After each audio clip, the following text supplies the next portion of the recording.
சாதம், இட்லி, தோசை, சப்பாத்திக்கு சூப்பரான பாசிப்பருப்பு சாம்பார் எப்படி பண்ணலான்னு பார்க்கலாம். நல்ல சூடான சாதத்து கூட நெய் விட்டு சாப்பிடும் போது அவ்வளோ சூப்பராக இருக்கும். அதுக்கு ஒரு குக்கரில் 1 கப் பாசிப்பருப்பு சேர்த்துட்டு நல்லா கழுவிக்கோங்க.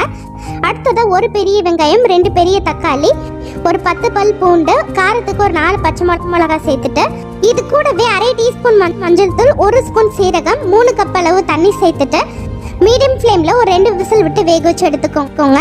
பருப்பு நல்லா வெந்ததுக்கு அப்புறம் சூடாக இருக்கும் போதே இந்த மாதிரி நல்லா மசிச்சுக்கலாம். அடுத்ததாக இது கூட ஒரு 2 கப் அளவு மட்டும் தண்ணி சேர்த்துக்கோங்க. அடுத்து ஒரு சின்ன வானல்ல 3 டேபிள் ஸ்பூன் எண்ணெய், 1 டீஸ்பூன் கடுகு, பொடியை கட் பண்ண 10 சின்ன வெங்காயம், 2 காஞ்ச மிளகாய், கொஞ்சமாக கறிவேப்பிலை, பெருங்காயத்தூள் சேர்த்துட்டு ஒரு 2 நிமிஷம் நல்லா வதக்கி விட்டுக்கோங்க.